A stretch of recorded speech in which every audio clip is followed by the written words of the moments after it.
New chapter में start करना है कैश फ्लो स्टेटमेंट।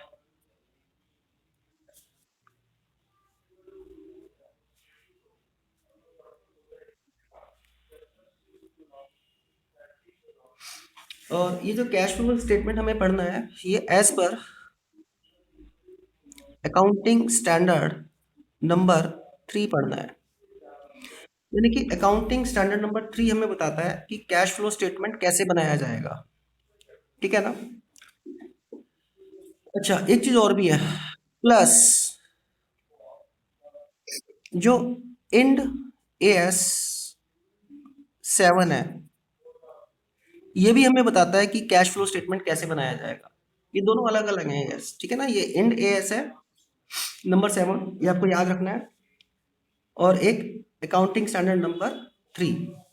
तो हमारे सिलेबस में ना as per accounting standard number 3 है, इंड एएस 7 में नहीं पढ़ता। राइट ना।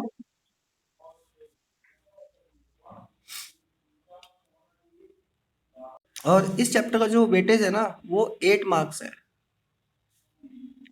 Out of 40 marks. तो आप सोच सकते हो कि कितना ज़्यादा वेटेज है इसका। 40 में से 8 मार्क्स मीन्स 20% वेटेज इस चैप्टर का है। चैप्टर थोड़ा लेंदी भी है। और देखो, जब आप किसी भी कंपनी में काम करने जाओगे, किसी भी कंपनी में बड़ी बड़ी डिग्रियां लेके, तो आपको फाइनेंशियल स्टेटमेंट बनाने पड़ते हैं। कौन कौन से होते हैं वो? Trading account, profit and loss account, balance sheet, है ना। एक कैश फ्लो स्टेटमेंट भी होता है।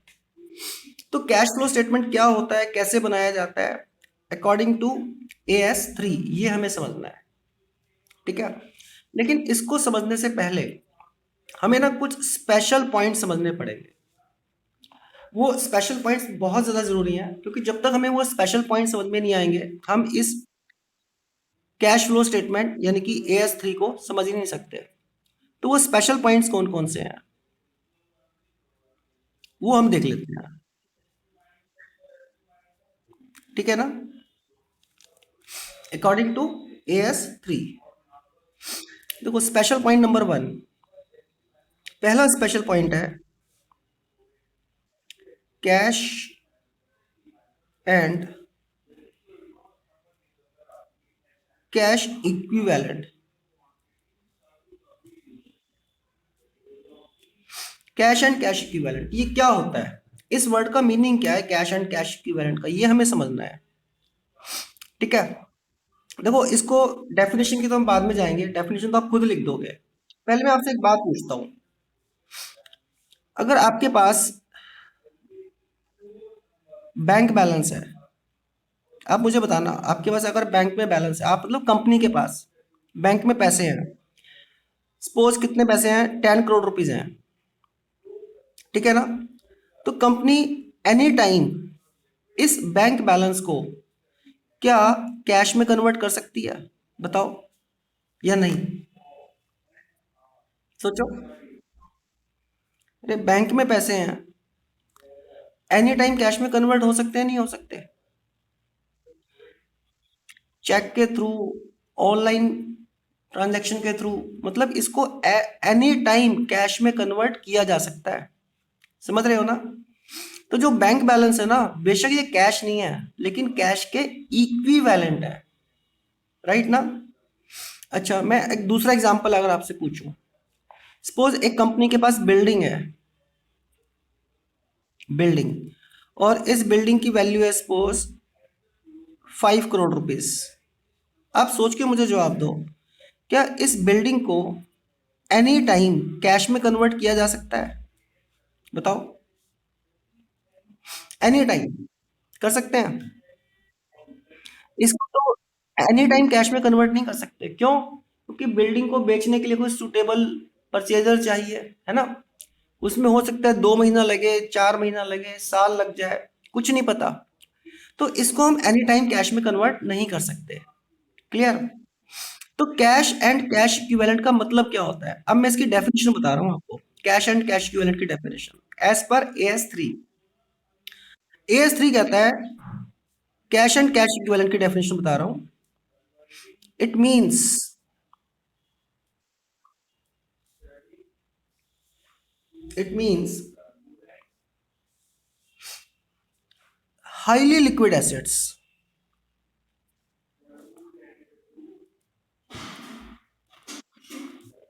Highly liquid assets, highly liquid का समझ रहे हो? हाईली लिक्विड एसेट्स का मतलब है वो एसेट्स जो कभी भी कैश में कन्वर्ट कर सकते हैं। It means highly liquid assets.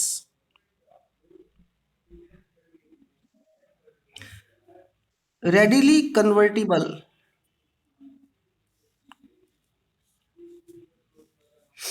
Readily convertible है किसमें?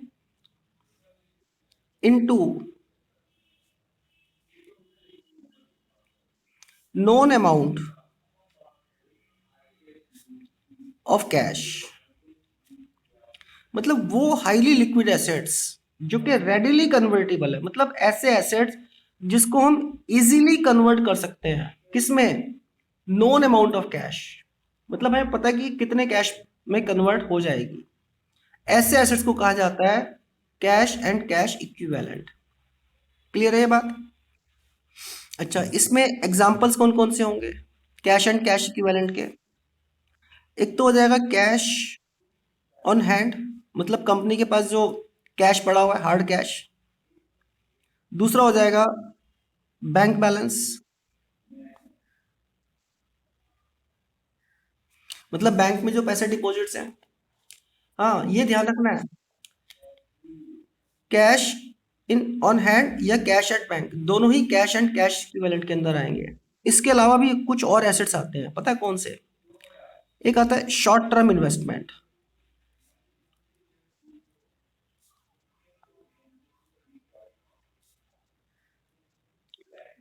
साथ साथ लिखते रहना मेरे। शॉर्ट टर्म इन्वेस्टमेंट्स का मतलब होता है कि अगर कंपनी के पास सपोज 20 करोड़ रुपीज एक्स्ट्रा है, लेकिन ये जो 20 करोड़ रुपीज एक्स्ट्रा है ना, सपोज केवल 5 डेज के लिए एक्स्ट्रा है कंपनी के पास, तो कंपनी पता क्या करेगी?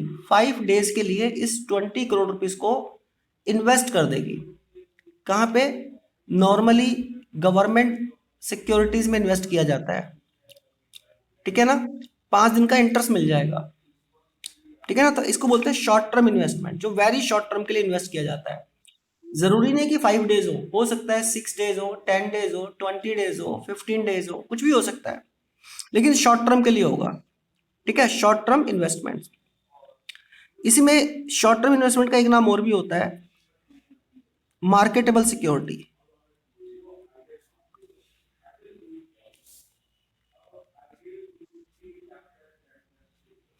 वैसे बताऊं, शॉर्ट टर्म इन्वेस्टमेंट्स और मार्केटेबल सिक्योरिटीज में थोड़ा सा डिफरेंस होता है, लेकिन इनमें क्या डिफरेंस होता है थोड़ा सा, वो हमारे जानने की जरूरत नहीं है। एज पर AS3 दोनों सेम है, ठीक है ना? मार्केटेबल सिक्योरिटीज, और इसी का एक तीसरा नाम और भी होता है, ट्रेड इन्वेस्टमेंट्स।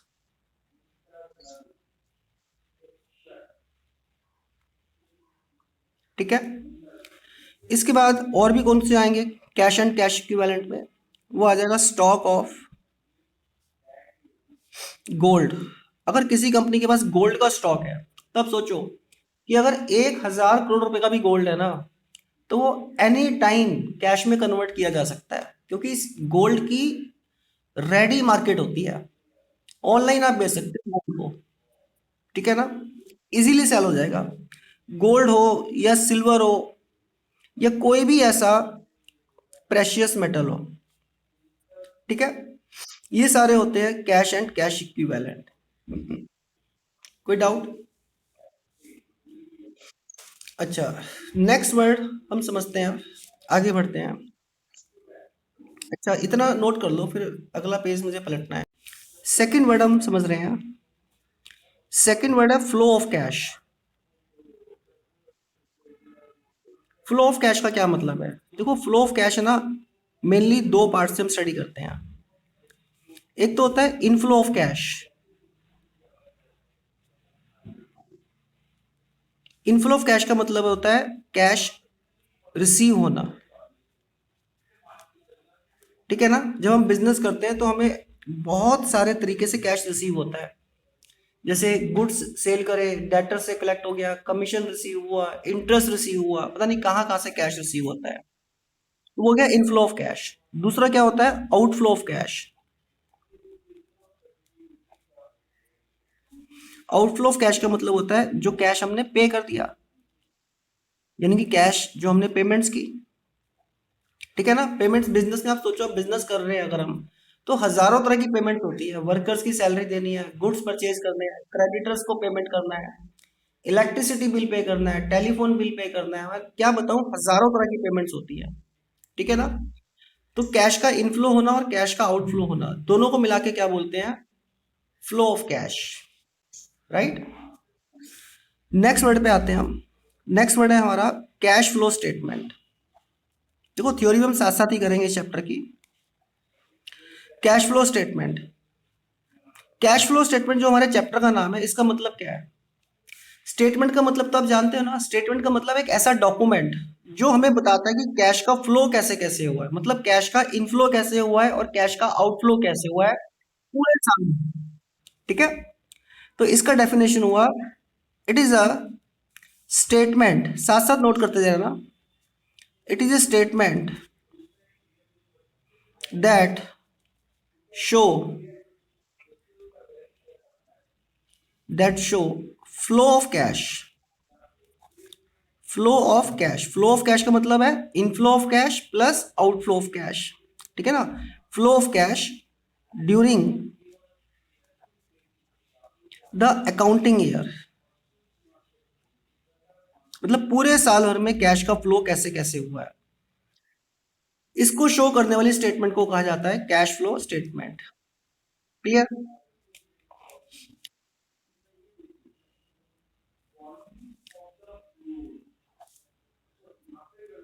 नेक्स्ट वर्ड है हमारा ऑपरेटिंग एक्टिविटीज।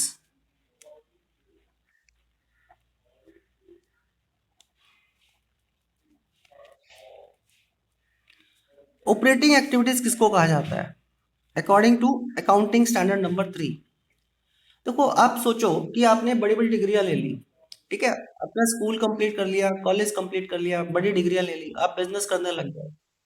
तो जब भी आप बिजनेस करोगे तो अपने बिजनेस में आप रूटीन बेसिस पे कुछ काम करोगे नहीं करोगे, रूटीन बेसिस पे कौन कौन से काम करोगे रूटीन बेसिस पे, जैसे गुड्स कैश में बेचा, डेटर से पैसे कलेक्ट किए, कमीशन के पैसे कलेक्ट किए, है ना, इंटरेस्ट के पैसे कलेक्ट किए, और पेमेंट्स भी करोगे रूटीन बेसिस पे, कैश में गुड्स परचेज करे, इलेक्ट्रिसिटी बिल पे किया, टेलीफोन बिल पे किया, रूटीन वाली चीजें है ना ये।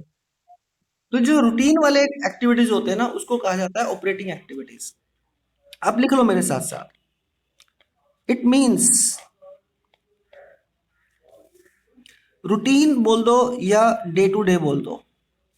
डे टू डे का मतलब ये मत समझना कि रोज होना कंपलसरी है, डे टू डे का मतलब है बस होता रहता है, बार बार होता रहता है, रूटीन बेसिस पे होता है।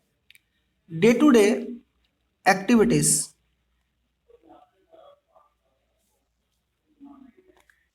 Of business. एग्जाम्पल के लिए, बिजनेस में डे टू डे कौन सी एक्टिविटीज होती है जिससे हमें पैसे मिलते हैं या पैसे जाते हैं, बताओ। कहाँ कहाँ से पैसे जाते हैं, एक तो हो जाएगा कैश परचेजेस, कैश परचेजेस करेंगे तो पैसे जाएंगे ना। और अगर कहीं पहले क्रेडिट पे खरीदा था तो क्रेडिटर्स को कैश पे करना पड़ेगा, कैश पेड टू क्रेडिटर्स। अब बताओ क्रेडिटर्स को पेमेंट कभी कभी करते हैं या रूटीन बेसिस पे करते हैं, रूटीन बेसिस पे करते हैं ना, ये तो रूटीन एक्टिविटीज है, तो ये ऑपरेटिंग एक्टिविटीज है। अच्छा रूटीन एक्टिविटीज में और कौन कौन सी पेमेंट्स होती है, सैलरी पे करते हैं वर्कर्स को, है ना, और इलेक्ट्रिसिटी बिल पे करते हैं,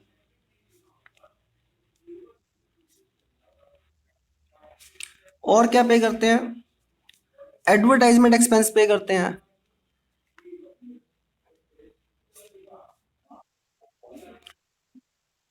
और हजारों पेमेंट होती है रूटीन बेसिस पे, है ना। अच्छा सोचो रूटीन बेसिस पे क्या केवल पेमेंट्स ही होती है, रूटीन बेसिस पे पैसे मिलते नहीं है बिजनेस में, मिलते भी तो है, कहाँ से मिलते हैं, रूटीन बेसिस की बात कर रहा हूँ मैं, routine day to day.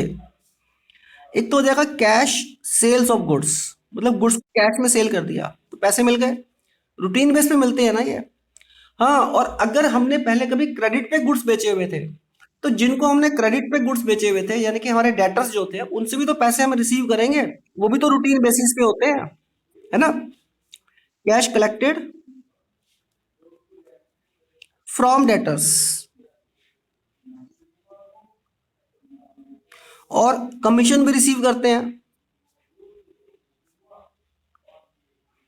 Commission receive कर लिया, और रूटीन बेसिस पे और भी हजारों तरह की पेमेंट्स हम रिसीव करते हैं, ठीक है। यानी कि हम देख रहे हैं कि जो ऑपरेटिंग एक्टिविटीज है, means day to day activities जो है, उनमें कैश जाता भी है हमारे पास से और कैश आता भी है हमारे पास, मतलब बिजनेस के पास। कैश के जाने को क्या बोलते हैं हम? आउटफ्लो, है ना। ये कैश आउटफ्लो है फ्रॉम ऑपरेटिंग एक्टिविटीज।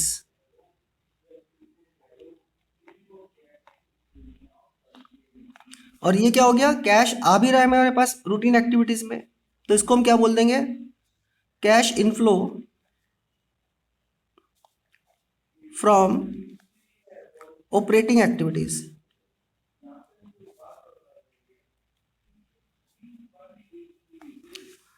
क्लियर है ये बात? नोट कर लीजिए। ये जो routine day to day basis पे हम जो काम कर रहे हैं, क्यों करते हैं बता सकते हो मुझे? इनका मोटिव क्या होता है, पर्पस क्या होता है, बताओ। मोटिव ऑफ ऑपरेटिंग एक्टिविटीज क्या होता है? कुछ तो रीजन होता होगा।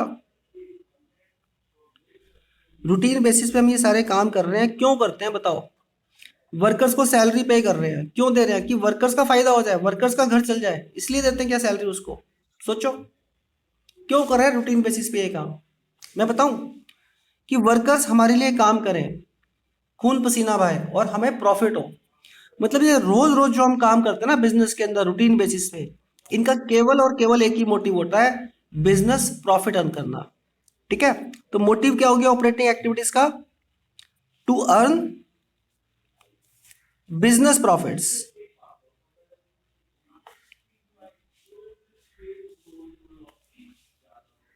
नोट कर लीजिए। चलिए आगे बढ़ते हैं। फिफ्थ वर्ड, फिफ्थ वर्ड है हमारा इन्वेस्टिंग एक्टिविटी।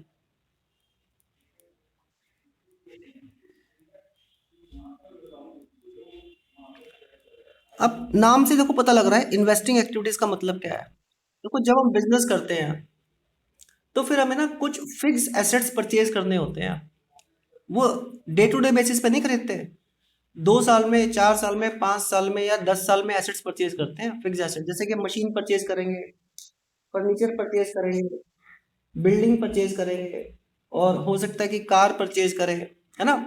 मतलब जो हम लॉन्ग टर्म यूज के लिए फिक्स एसेट्स परचेज करते हैं, है ना, उसको कहा जाता है इन्वेस्टिंग एक्टिविटीज। और ये इन्वेस्टिंग एक्टिविटीज रोज रोज नहीं होती, ठीक है ना, 2 4 5 साल में किया जाता है कभी। तो इसका मतलब क्या हुआ? It means buying, buying of fixed assets, buying of fix assets. किस लिए बाइंग कर रहे हैं? For long term use, for long term use in business, ठीक है ना। बिजनेस में लॉन्ग टर्म यूज करने के लिए बाइंग कर रहे हैं। अच्छा, ये जो फिक्स एसेट्स हमने खरीदा, मान लो फर्नीचर खरीदा, या बिल्डिंग खरीदा, या मशीन खरीदा, तो क्या हमेशा हमेशा के लिए बस खरीद लिया, कभी बेचेंगे नहीं? पुरानी हो जाएगी तो बेचना पड़ेगा ना, पुरानी हो जाएगी तो क्या करेंगे? तो इसका मतलब है कि जो फिक्स एसेट्स अगर आपने खरीदी थी और ये पुरानी हो गई और इनको हम बेच देते हैं, तो वो भी कहाँ पे आएगा? इन्वेस्टिंग एक्टिविटी में, ठीक है। Means it also include, it also includes selling of old fixed assets। पुरानी होगी तो बेचना ही पड़ेगा ना, ठीक है। अच्छा, इसके एग्जाम्पल्स की अगर हम बात करें तो कौन कौन से एग्जाम्पल्स आ जाएंगे? परचेज ऑफ फर्नीचर, फर्नीचर खरीदा, पैसा चला गया, लेकिन क्या फर्नीचर हम रोज रोज खरीदते रहेंगे? ये तो 2 4 5 साल के बाद खरीदते हैं ना, 2 4 5 साल तक तो यूज होता है। तो ये इन्वेस्टिंग एक्टिविटी है। और क्या आ जाएगा इसमें? परचेज ऑफ मशीन आ जाएगा, और परचेज ऑफ बिल्डिंग्स भी आ जाएगा, और क्या आ जाएगा? परचेज ऑफ गुडविल भी आ जाएगा। कभी कभी हम गुडविल भी खरीद लेते हैं, है ना? जरूरी नहीं कि टेंजिबल एसेट्स खरीदेंगे, इनटेंजिबल एसेट्स भी खरीद सकते हैं, और भी हजारों नाम आ सकते हैं इसमें। ठीक है, और इन सबसे पैसे आ रहे हैं या जा रहे हैं बताओ? कुछ भी खरीद रहे हैं हम लॉन्ग टर्म यूज के लिए फिक्स एसेट्स, तो पैसे तो जा रहे हैं। तो ये क्या हो गया? कैश आउटफ्लो हुआ ना, outflow from investing activities.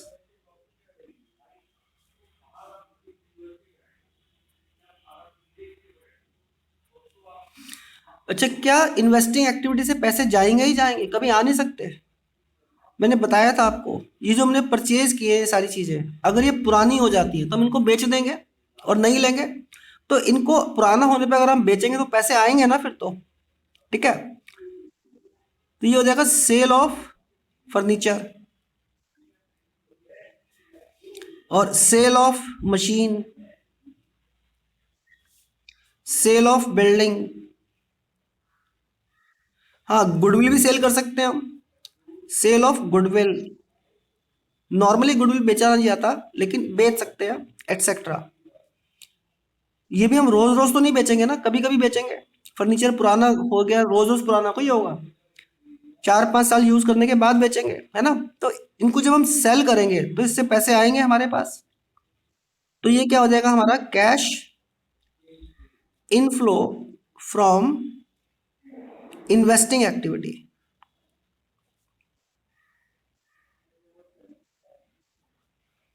Clear है यहाँ तक? अच्छा, मेरा एक क्वेश्चन ये है कि जो इन्वेस्टिंग एक्टिविटीज की गई, मतलब लॉन्ग टर्म यूज के लिए मशीनें खरीद रहे हैं, बिल्डिंगें खरीद रहे हैं, फर्नीचर खरीद रहे हैं, और पुराना हो जाता है तो बेच देते हैं, इनका मोटिव क्या होता है? पर्पस क्या होता है? पर्पस ऑफ इन्वेस्टिंग एक्टिविटी, क्यों किया जाता है ऐसा काम? बता सकते हो? सपोज आप बिजनेस कर रहे हो, बिजनेस शुरू किया आपने, फर्नीचर खरीदा, मशीन खरीदा, बिल्डिंग, पता नहीं हजारों तरह की फिक्स एसेट्स खरीद ली। ठीक है ना? रोज रोज तो नहीं खरीदेंगे, तो इन्वेस्टिंग एक्टिविटी है, और पुरानी हो गई तो बेच दी। तो ये खरीदने बेचने का काम क्यों कर रहे हैं? क्या रीजन आपको समझ में आता है? मैं बताऊं कि अगर हम मशीनें ना खरीदे, फर्नीचर ना खरीदे, बिल्डिंग ना खरीदे, तो हमारी प्रोडक्शन करने की कैपेसिटी नहीं बन पाएगी। मतलब हम कंपनी में प्रोडक्शन तभी कर सकते हैं जब हम फिक्स एसेट्स को खरीदें, और पुरानी हो जाए तो उनको बेच के नई खरीद ले। तो इनको खरीदने का मोटिव क्या होता है? प्रोडक्शन कैपेसिटी को इंक्रीज करना या मेंटेन करके रखना। ठीक है, अगर नई खरीद रहे हैं तो इंक्रीज कर रहे हैं, पुरानी होने के बाद बेच के नई ले रहे हैं तो फिर मेंटेन कर रहे हैं अपनी प्रोडक्शन कैपेसिटी को। ठीक है ना? और अगर पुरानी बेचे बगैर नई मशीनें खरीद रहे हैं तो फिर प्रोडक्शन कैपेसिटी को इंक्रीज कर रहे हैं। क्लियर है ये बात? तो पर्पस या मोटिव क्या हुआ इन्वेस्टिंग एक्टिविटीज का? To increase oblique maintain production capacity.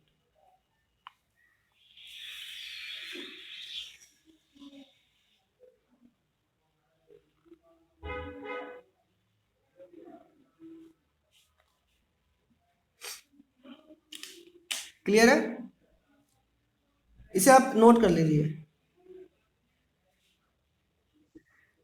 करते हैं आगे, पॉइंट नंबर 6। ये हमारा, अच्छा मैं नेक्स्ट पेज पे करता हूँ पॉइंट नंबर 6 ना, नेक्स्ट पेज पे।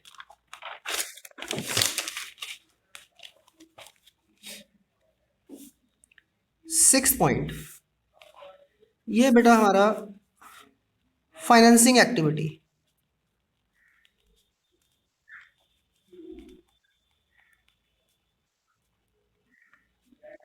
अब आप है ना मुझे एक बात का जवाब दो, मैं आपसे एक बात पूछ रहा हूँ। सपोज आपने बिजनेस स्टार्ट किया, ठीक है। तो बिजनेस आप जब स्टार्ट करोगे तो सबसे पहले आपको क्या चाहिए, बताओ, क्या चाहिए सबसे पहले? मैं बताऊं? सबसे पहले आपको पैसे चाहिए बेटा, रुपया पैसा चाहिए। बगैर रुपए पैसे के बिजनेस कहाँ से स्टार्ट होगा? नहीं हो सकता ना। दूसरी चीज, जो आपको सपोज आपने एक बिजनेस करने का प्लान किया और आपने सारी देखा तो बिजनेस के अंदर 10 करोड़ रुपीज की रिक्वायरमेंट है। अब जो 10 करोड़ रुपीज की रिक्वायरमेंट है बिजनेस करने के लिए, आप मुझे एक बात बताओ, ये 10 करोड़ रुपीज की रिक्वायरमेंट 2 4 5 दिन के लिए होगी आपको, या महीने 2 महीने के लिए होगी? सोच के बताओ। या परमानेंट होगी? भाई तो वेरी लॉन्ग पीरियड के लिए रिक्वायरमेंट होगी ना, ठीक है ना।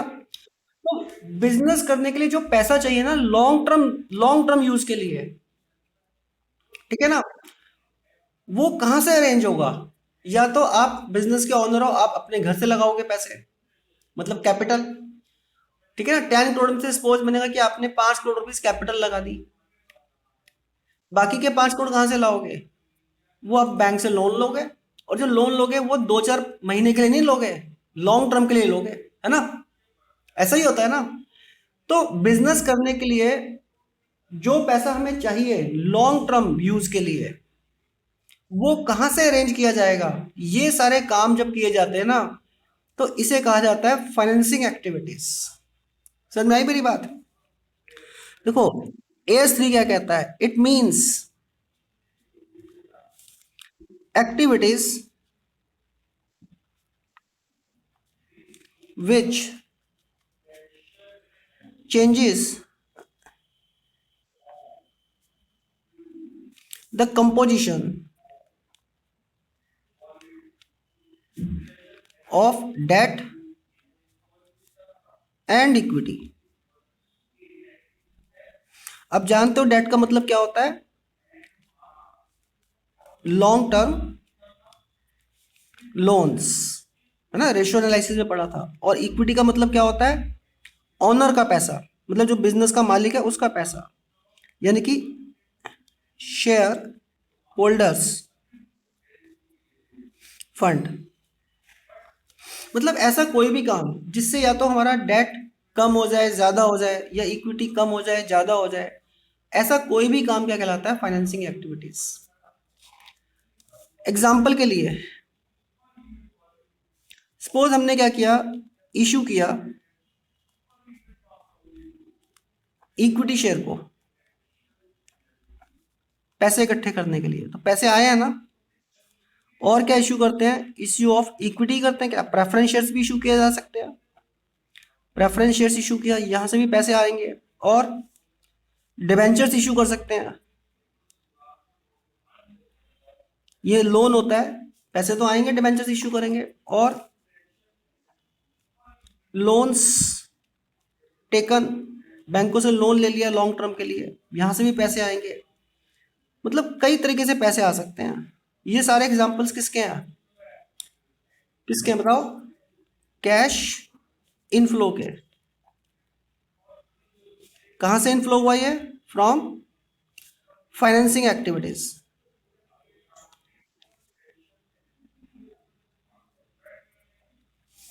अच्छा, फाइनेंसिंग एक्टिविटी से कैश आएगा ही केवल ऐसा नहीं है, पैसा जा भी सकता है। कैसे जाएगा? जो इक्विटी शेयर हमने इशू किए थे ना, हो सकता है कंपनी इक्विटी शेयर के पैसे वापस लौटा दे, तो पैसा जाएगा। और इक्विटी शेयर के पैसे जब भी वापस लौटाए जाते हैं ना, तो उसको अकाउंट्स में कहा जाता है buy back. Buy back of equity share. क्या होता है buy back of equity share? Equity share के पैसे वापस लौटा देना, ठीक है। हाँ, प्रेफरेंस शेयर जब इशू किए थे, पैसे आए थे, तो कंपनी इनके भी पैसे वापस लौटा सकती है। और प्रेफरेंस शेयर्स के जब पैसे वापस लौटाए जाते हैं, तो उसे नाम दिया जाता है redemption of preference share. Redemption of preference share, दोनों का मतलब एक ही है। यहाँ पे इक्विटी शेयर होल्डर्स के पैसे वापस लौटाना, इसका मतलब प्रेफरेंस शेयर होल्डर के पैसे वापस लौटाना, लेकिन नाम अलग अलग रख दिया गया। इक्विटी शेयर के लिए नाम रख दिया गया बाई बैक, और प्रेफरेंस शेयर के लिए नाम रख दिया गया रिडेम्पशन। अच्छा, जो डिबेंचर्स इशू किए थे, इनके भी तो पैसे लौटाने पड़ेंगे ना। और डिबेंचर होल्डर्स के जब पैसे वापस लौटाए जाते हैं, तो उसे भी क्या कहा जाता है? Redemption of debenture. अच्छा, जो लोन्स लिया था कंपनी ने 5 साल का, 10 साल का, क्या कभी वापस नहीं लौटाएगी? सोचो, लोन लेके कंपनी भूल जाएगी? वापस तो लौटाना पड़ेगा ना। तो जब लोन के पैसे वापस लौटाए जाएंगे तो उसको कहा जाएगा लोन्स रीपेड, वापस लौटा दिए। यहां से भी पैसे गए, एटसेट्रा, इन सभी जगह से पैसे जा रहे हैं। ये क्या है हमारा? Cash outflow from financing activity.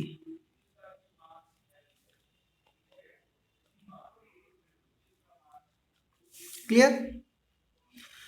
हाँ, एक चीज और, ये जो फाइनेंसिंग एक्टिविटीज की जा रही है, मतलब लॉन्ग टर्म के लिए पैसे इकट्ठे किए जा रहे हैं या बाद में वापस भी किए जा रहे हैं।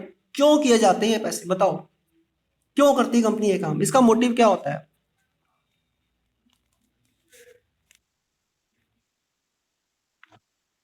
हाँ, पर्पज ऑफ, हाँ सही कह रहे हो। फाइनेंसिंग एक्टिविटीज का क्या पर्पज होता है? आपने बिल्कुल सही कहा। लॉन्ग टर्म के लिए फंड्स मैनेज करना, है ना? टू मैनेज, मैनेज कह लो या अरेंज कह लो, long term funds, long term funds for business. Clear? इसे नोट कर लीजिए।